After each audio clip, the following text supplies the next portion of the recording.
Okay, we're going to go ahead and start, and I want to first thank, of course, our city manager and our budget team for being here. I especially want to just thank, I know that we're streaming this, so for any community members that are watching the budget presentation, thank you for watching, and of course to any members of the press that are here as well, thank you all for being here. We're going to start with the budget presentation in just a minute. I just want to briefly just say before we start that obviously there's a lot happening as it relates to the pandemic that is concerning to the city. The number of new cases, particularly as it relates to the Delta variant and the cases we're seeing in LA County, as well as here at the city, is very concerning to the health department. Everyone should be aware that Dr. Davis yesterday put in place and is putting in place a new masking mandate that mirrors the LA County mandate that will also be in place. So we want to make sure that, just to remind folks, to please get vaccinated. It is free, it is safe, and it is the absolute best thing you can do to not just keep healthy for yourself and your family, but to keep others healthy around you. So please get vaccinated. It's available in the city and in many other places. So thank you for that. So let me go ahead and start. And we're going to, obviously we're presenting today the FY22 city budget, which we do every single year. And like every year, this is always a partnership. The budget team does a great job, and the city manager does a great job of presenting this to the council as well, and it's presented to me as well, and we're going to discuss that today. So let me just go over a few things. The budget's total is about $3 billion. It does reflect the city's recovery from what is the largest public health crisis that we've ever had in our lifetime here at the city of Long Beach. And I think the key piece of this budget is that the budget includes no cuts, there's no deficit, and the reserves are replenished. And before the American Rescue Plan, which we're going to talk about, came forward, we were obviously expecting, again, a very serious budget environment because of the just combination of deficit, loss of tax revenue, enormous expenses going up across the board as it relates to health and everything else. And so because of federal and state funds, we're in a much better place.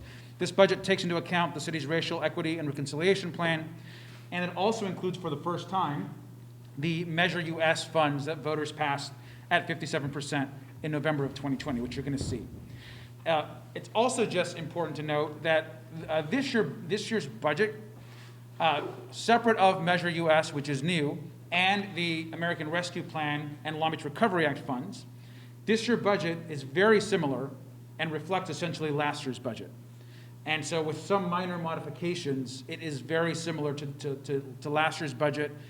Again, there aren't additional cuts, and we do eliminate the deficit completely, and we replenish the reserves, which is very important to me and to a lot of us here at the city.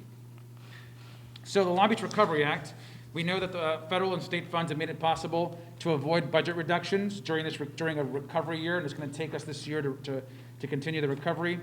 The Recovery Act brings in almost $250 million of federal and state funds into Long Beach. And as we know, on March 16th, the council approved the Long Beach Recovery Act that we presented to the council. So within the budget, on top of this kind of flat year that reflects last year's, we are, of course, adding the recovery money, which is about $64 million in economic recovery, $108 in healthy and safe community funds, and about $77 million to secure the city's future as it relates to furloughs and deficits, and I'll discuss that in just a minute. The economic recovery piece is about $64 million. It includes protections for businesses and nonprofits, direct business support, about $21 million, additional funds for the airport, which I know suffered greatly during the pandemic, economic inclusion funds to ensure that everyone is recovering equitably. There's about $4 million in our Clean Long Beach initiative, which we just discussed at the council this last week. And that, of course, is to double the amount of clean teams on the street and ensure that we are doing everything we can to maintain a refuse service that's appropriate for neighborhoods and people are getting the service that they need. And of course, there's a variety of other programs in place for the economic recovery piece. Under the health and safety piece is about $108 million, certainly the largest. There is about $16 million there for direct COVID-19 response as it relates to public health. We have a bunch of resources in there for basic needs around food, diapers, access to resources for children. There's physical and health equity money in there. We do have about $2.8 million for childcare, particularly for single parents and parents that are struggling. And we also have violence prevention money, which is a variety of park programs and midnight basketball programs, funding, working with community organizations to do violence prevention in parks. And of course, there's homelessness money in there at 10.9, the Justice Fund. That's an additional amount of money that's on top of what's in the budget. And housing support and language access is all in there on top of what's already in the budget. And as it relates to securing our city's future, this is a key part for the city to stabilize. The $35.2 million is essentially the combination of the deficit that we wiped out in the budget and the furloughs that we also eliminated for city employees to get everyone back to work and to get city services back in place. And so that's the 35.2 you see there, the combination of those two. And then of course we depleted, we have emergency reserves at the city. We depleted our emergency reserves during the pandemic. We never do that, obviously. And so we are using the resources to replenish the reserves for a future emergency. There's probably nothing more important than that in this budget. And if we had another emergency, at least we know that we'd be able to meet that crisis. There's also a variety, and Mr. Modica is going to go through the details like he does every year of the budget in just a few minutes. But there is a variety of community investments, many of which have been discussed by many members of the community that I just wanted to, and I'm just highlighting and pointing out a few. You'll see them all throughout the budget. This includes a significant increase to the health department. There's about $700,000 in additional language access money in this budget on top of language access money spread across departments. There is $600,000 for the Long Beach Justice Fund, which I believe is the largest amount that we've had for the Justice Fund, and we're going to grow that as we move forward. We have $1.8 million for digital inclusion. There's a research money there to research community land trusts, which is very interesting to me and a lot of folks in the community. And there is a lot of investments for youth, particularly money from the Measure US that is going to be discussed by Mr. Modica in just a few minutes. Again, I just want to just note that unlike, I think, most every year, we present, there is a lot of recommendations and a lot of changes to the budget, and oftentimes if there's a deficit that year, there might be cuts, or if we have revenues might be in a different place, there's a lot of additions. That is not the case this year. This is very much last year's budget with some minor modifications, but then these one-time infusion of dollars from the federal and state government. And that's what you're going to see in the presentation from Mr. Modica. Oh, and one more, I should add one more thing. Let me also just add, and I think I did not mention it, maybe a week or two ago, the city manager had mentioned, and I had mentioned at a police department briefing, that the city manager was going to present a safety recovery plan for the city. That recovery plan, I believe the city manager sent to me and the city council this morning or earlier today. That will be, and I believe will be public also today. So we'll release the budget. That will also be public later today. And that's not being discussed in this presentation because it's not part of next year's budget. Those funds are coming out of, from what I understand, from funds out of this year that are surplus in some of the other funds. And so they're not part of this, but that safety recovery plan will also be public today. And the council just got it, I believe, this morning. So with that, I'll turn this over to Mr. Modica. Thank you very much, Mr. Mayor. So I'll start with essentially the same message as the mayor said it pretty well. The FY22 budget, we essentially tried to do a status quo budget from FY21. We didn't want to go backwards. We didn't want to impact our departments and all the services we provide as we're trying to recover. And so that was a really big focus for us. Our budget is $3 billion with 37 fund groups, made up 126 different funds and 23 departments. And our main philosophy this year was to really maintain services despite all those fiscal challenges. And of course, our emphasis is also on pandemic recovery. I think you've all covered very well the amount of unprecedented challenge that we as a society and as a city and a community and an organization have all been dealing with for the past 16 months. It's been unprecedented from an operational perspective at the city, financially as well. We've really focused on minimizing impacts of the pandemic through this to our community and our business and our residents. It certainly has strained our city resources and diverted a lot of our staff capacity for those missions, as well as our financial resources. And then there were other challenges throughout the year, including a number of First Amendment demonstrations and civil unrest, and of course systemic racial inequality in our society that we're addressing. But we've had a lot of accomplishments. We could spend a lot of time today going over the accomplishments. We just picked just a couple just to highlight, but there's certainly many, many more. But we really focused on safety and health during the pandemic. We've done things like a COVID relief payment program where you have interest and penalty-free payment options for our businesses and for parking citations. We have the emergency rental assistance program, something we've never done before in our history, and with $51.4 million to support renters and landlords. Long Beach BizCare was launched to really support our businesses through free one-on-one in-person support.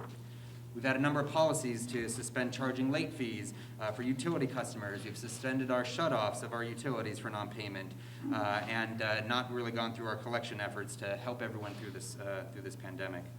We've had a really successful Open Streets initiative, helping our businesses survive and our restaurants and get through some of the shutdowns of last year and continuing now as they recover. 120 parklets and over 200 other uses of parking lots on private property. We've expanded services for people experiencing homelessness, Project Room Key, Project Home Key, a brand new 125-room homeless shelter, our first year-round shelter. At the airport, one of our tenants completed construction of the largest solar energy project in our history. We've transitioned to programs online, especially at our library. We did contactless pickup service, free printing, tech-to-go, Chromebooks, and MiFi lending. We did a strategic plan for youth, which really informed a lot of the budget that you're going to see later. And we've repaired potholes, trees, tree stumps, and we've also been ranked as a top 10 digital city. I do also want to point out that this city can really invest federal and state dollars very wisely and do it expeditiously and really target the areas that they need to go. We proved that through the CARES Act. We were given $40 million and 6 months to invest. And we hit that. We passed every single financial audit of those dollars. And these are just some of the examples of the things that we were able to accomplish. From hotspots to care kits to supporting families with diapers and formula, early childhood education, repaired homes. We housed the homeless. We delivered grocery boxes. And I just wanted to quickly touch on some of those. So the Long Beach Recovery Act really is critical for us to help maintain our budget. The council was one of the very first cities anywhere that I'm aware of that came out and adopted a plan early on to say, here's roughly how we want to invest these dollars, and we're refining that in the budget today. And so it targeted those 3 areas the mayor covered: economic recovery, health and safety community, safe community, and securing our city's future. And that helped us resolve that $30 million general fund shortfall. Just to put that in perspective, if we had to go through reductions this year, we'd be looking at likely 145 city positions that we would have to no longer have available for service, which is a very large impact. We still have work to do. We'll get to that later in the presentation, and we really need to be looking to the future and working on those budget balancing options in FY22 to get ready for FY23. And so funding from that Recovery Act comes from state, federal, and county. We put those all together as one big plan. It actually has gone up in the budget that were released. The one that we did back in March was $235.5 million. It has now gone up to $249.3, particularly as we get more money for tenant assistance and for health services. But we've also had some reductions. We had about a $17.9 million reduction in the pot of money that is kind of the most flexible, that funds most of the programs. So we've had to make some adjustments there. In the budget, you'll see that we preserve all the programs that the council talked about in March. We had to make some funding reductions just to fit that $17.9 million target. Any programs under $300,000 didn't receive any reduction because that would be pretty hard on a small project. Anything between 300,000 and 2 million took a 10% reduction, and anything over 2 million, as they can absorb larger reductions and still have viable programs, took a 20% reduction. And then we also reduced money from our reserve, 6.5 million, to try to lighten the impact on some of those other programs to the community. Just to put in perspective, $249 million to spend in the course of 2 to 3 years is larger than a lot of California cities' budgets. So we need to staff up for that. We need to make sure we have a team that can support, and in all of those programs, we have a team that charges their costs to make sure that we are doing this effectively. We have a 3-year staffing and administration plan. And then we're using a function in the federal law called indirect funding option, which allows us to lower audit requirements, but we're still going to declare put out a very detailed plan on every dollar that's spent, how it lines up with Recovery Act goals, and make sure we're reporting on that regularly. In our framework of reconciliation, that is still very much reflected in this budget. That was adopted in August 2020. A number of things have happened over the past year, including moving the Office of Equity. We now have increased staff in our Office of Equity. We have equity champions in each department. We've done Racial Equity 101 trainings. And one of the really large impacts this year has been our Vaccine Equity and Outreach Subcommittee, working with all of our nonprofits to really work on how do we focus vaccine outreach and make sure we're getting to people that really need to hear from us on how to get vaccinated. Long Beach Recovery Act supports reconciliation. These are just some of the items in the Recovery Act, just to remind you. We do youth academic programming at all of our libraries. We've got youth life coaching and mentoring. We've expanded our Be Safe programs. We have our intervention team that we started in Washington neighborhood and looking to expand that. We've got a reentry pilot program, which helps people incarcerated and reentering back into our society. We're investing in economic empowerment zones. The mayor mentioned community land trust research and investment. We're providing digital inclusion, mental health crisis response pilot, which we hope to launch in 2022, and our youth workforce development programs. Normally, I get to come here and talk to you about a long list of one-time investments that we're making when we get one-time dollars, big strategic initiatives, but those dollars weren't really here this year. So again, our priority was to basically move forward from last year to this year. We did not have a lot of extra one-time dollars, but these are really the 4 major changes in the budget I wanted to highlight. We have a new diversity recruitment, mentorship, and partnership program in the police department that was funded within their own resources. They moved some things around to really help foster a workforce that reflects their community and the diverse community. We're continuing that same effort in the fire department through $250,000 in one-times. That had been in a previous budget. Elections and redistricting funds, those are 2 big charter requirements. We've set aside $2.18 million to allocate for that work. And then we've had a couple of items that were long planned in the past that we knew were going to come due this year. And so those have been in our financial projections all along. 2 of them, one of them is a new park, Wrigley Greenbelt, and the other is we're building out here, right behind you, a brand new Lincoln Park that'll be open in 2022, and we need to fund both the maintenance and the programming of that. The one area that is new in the budget is Measure US. That is a specific funding source that voters voted on to really invest in 3 areas. It's youth, it's health, and it's climate, and we've delivered on all 3 of those. The council was very clear they wanted to see something new called a youth fund, which will be within kind of a Measure US designation and really invest some of those new dollars in youth. This is brand new, so the city staff have been listening a lot to all the different ideas. We put together our plan of what we think meets most of those criteria, but I'm sure this will get a lot of discussion, a lot of debate, changes at the council level as we look to kind of hone this brand new program. So the youth fund is the vast majority of Measure US. It's $918,000. A big portion of that, $200,000, will be for direct community-based grants where people can apply directly to us for grants that support their youth organizations. We'll have a youth ambassador program that was highly successful under CARES Act, where we bring on youth, have them help out in parks, and they get a great life skills. They help us with a number of things important to the community, and then they move on and we hire new youth. We're going to be investing in STEAM ecosystem programming, which is a lot of science and technology in our libraries.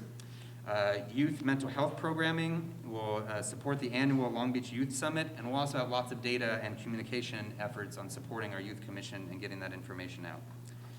In the area of community health, $155,000. These are two key areas. One is supporting our equity office and our health equity and racial equity work, and the other is the older adult program. This has been one that had been funded just through one time. This is now funded permanently through Measure US. And then we have our climate adaptation plan that has a number of different implementation steps.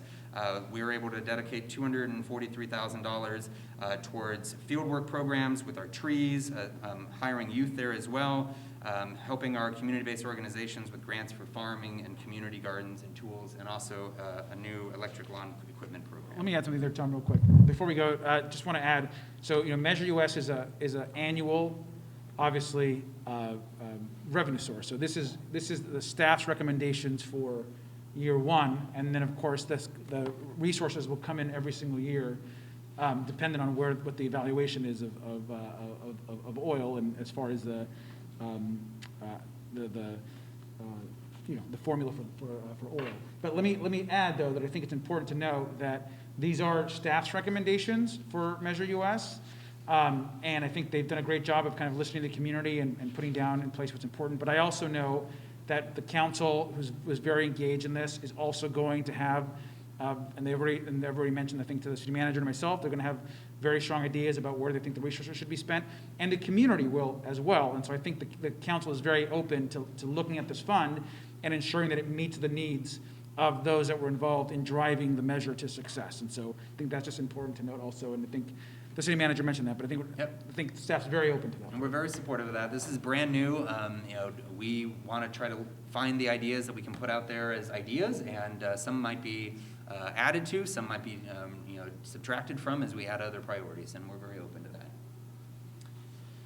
So Measure A essentially continues to support all the past restorations, all the public safety maintenance, and administrative support.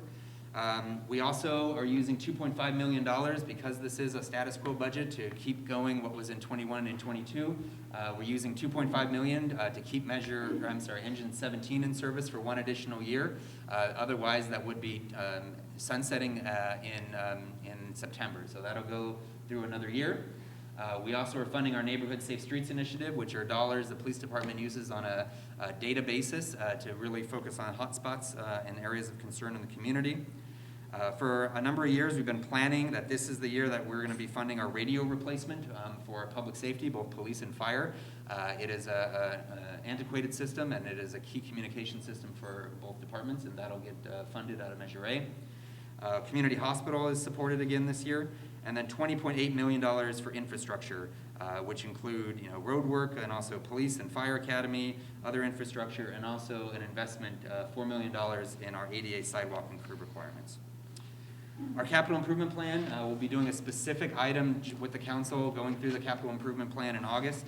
It's $470 million, 331 of that is the harbor, but the second largest area is mobility, utilities and mobility. $51 million into our streets and sidewalks and roads. And so the general fund budget is balanced, but it is balanced with some one-time dollars. And so that is not a structural or permanent solution. We need to address that, and the council has done that. Anytime that we have a structural imbalance, we put together a plan, and we will be doing that for FY23. That shortfall is $27 million in FY22 and $3 million in one-time, which are covered by the Recovery Act. And so we know that we're going to have to start a little earlier this year to really plan on how we're going to address that in FY23. And as with any budget, there's always unfunded needs. There's things that just, there aren't enough resources. I feel it's important to disclose the big ones and let it, put those out there and let anyone know. And those can be reviewed in the budget process. And there's also items that the council has asked for that don't always have full funding or some funding that we provide to them, so there's the ability to make those reviews and decisions. This is what the next few years look like. It's always good financial planning to look to the future and to see what we have coming. Essentially, FY22 is balanced, but the shortfall from this year gets pushed forward, so that's that $27 million. And so in the FY23, it's currently projected at $36 million, and then we have an $11 million in 24 deficit and another $9 in 25. And so these are all projections. They change. Revenues go up, revenues go down, expenses go up, expenses go down. But this is what we know today. It also assumes that we're going to win the Measure M litigation, which does look very likely right now. Sacramento just won their case, and we're substantially similar. Otherwise, this would be actually worse in FY23. And as I mentioned, we're going to start earlier to really look at some of the solutions for FY23. So that's it for the presentation. What we've done so far is we did a fiscal outlook on March 16th.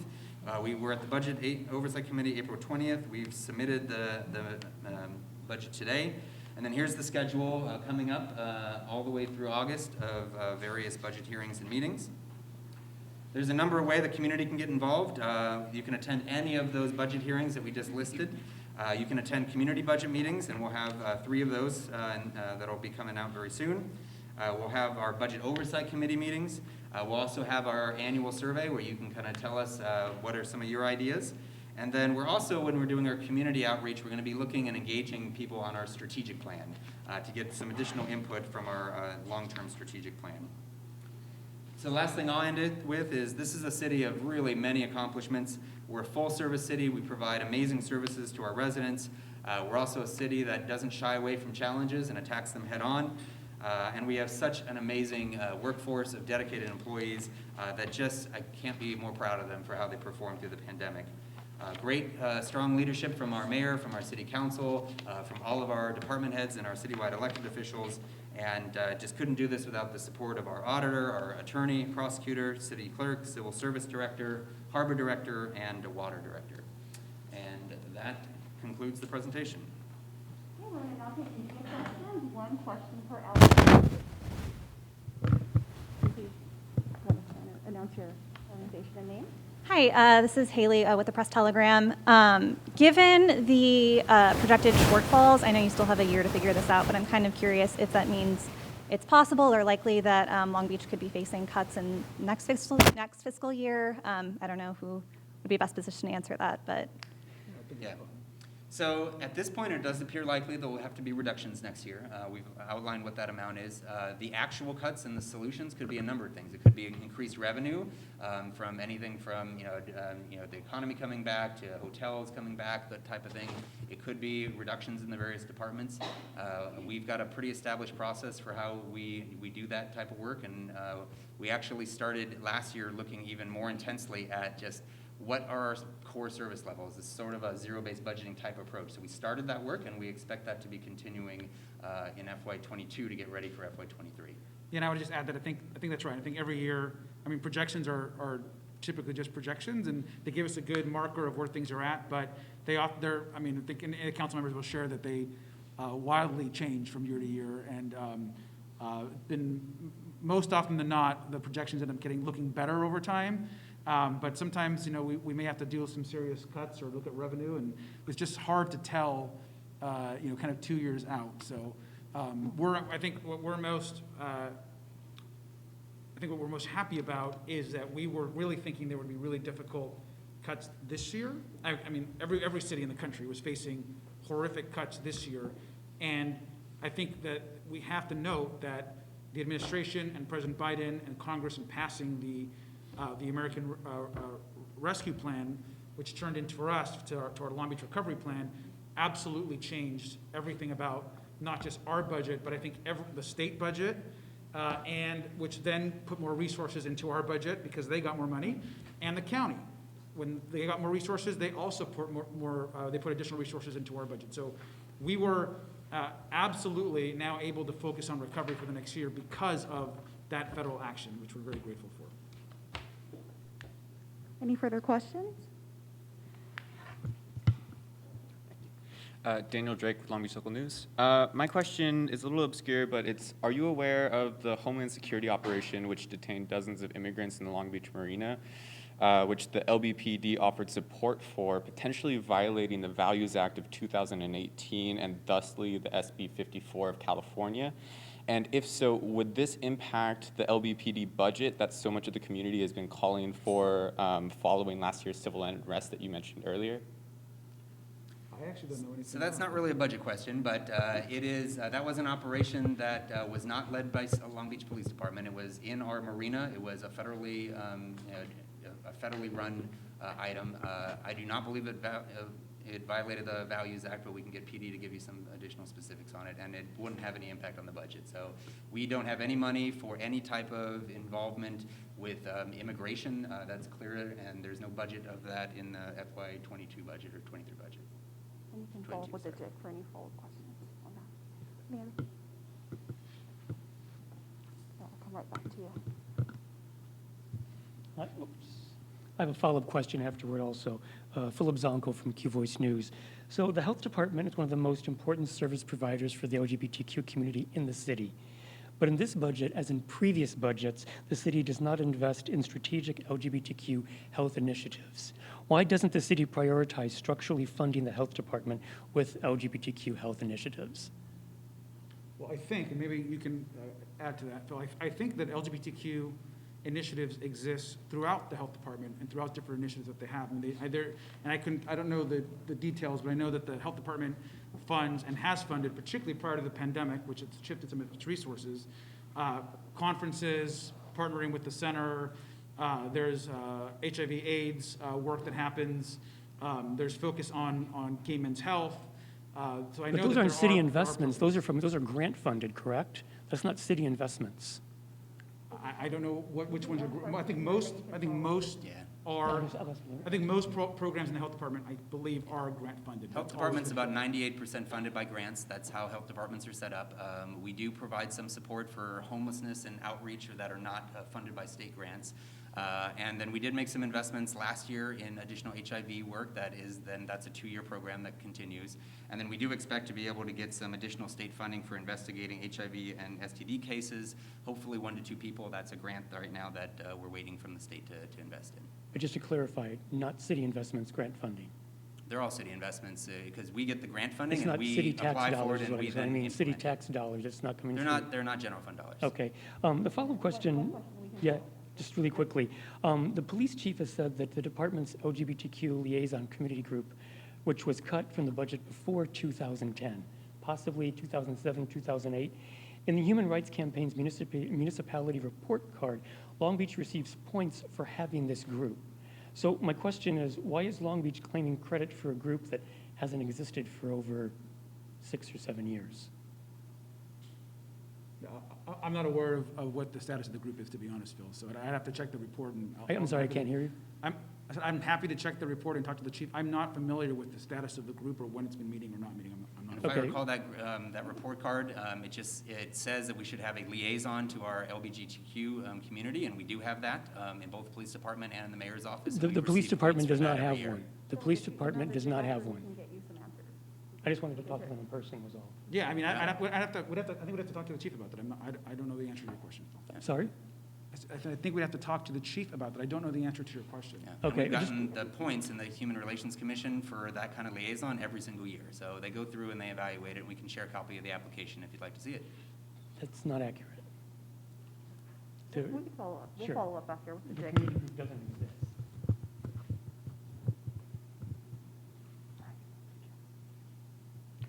Hi, Kevin Flores from Fourth.org. I've got a question for Mayor Garcia. Last February, the City Council approved a deal to forego up to $43 million in property taxes over 30 years, and in exchange, the Ocean Air building downtown would be converted into income-restricted housing. However, a memo from the consultant hired by the city found that the deal leaves Long Beach with, quote, modest affordability benefits, a financial structure that is misaligned with city interests, and a return on public investment that does not provide clear justification for participation. Do you think the city is getting a fair shake here, and do you support this program? Well, I think the project you're talking about, that's the one that was the moderate income workforce housing project. So I think staff actually recommended that project, and I think it was passed unanimously by the city council, if I'm not mistaken. So I don't know the details of every single project, but I'm assuming it was the conversion to like workforce or moderate income housing. Am I have Correct, that yeah, right? so it's the building right behind you, back there, the Ocean Air. This is a brand-new program. It's a pilot program. A lot of cities were looking at it. As we do, we get pretty deep into the details, and we looked at every aspect of that transaction. There are some concerning things because it's a brand-new program, and we outlined what those are, but we also recommended that we go forward and do one pilot program with that because it does create and takes luxury apartment buildings right now and turns them into affordable housing units for a period of time. And so I do think it was a good deal to look at, and because of the affordable housing crisis, we did recommend, though, that we pause and not do any more of those until we're able to really dive deeper into that program and figure out if there's tweaks that make it a little bit more advantageous for both people who are going to be living there and also for the city and property tax. Just a quick follow-up for the city manager. The consultant report that I'm referring to was excluded from the documents attached to the council agenda when this ocean air deal was approved. Why was the consultant's report kept from the public? We summarized it, just like anytime we get reports. Those are all public documents. If anyone wants it, they can have it. We did about 12 pages, if I remember, of what was in that like 30-page or 40-page, and disclosed the major topics and stuff. So if anybody wants to see a copy of that, it's available. Well, thank you all very much. Thank you. Okay, this concludes our presentation.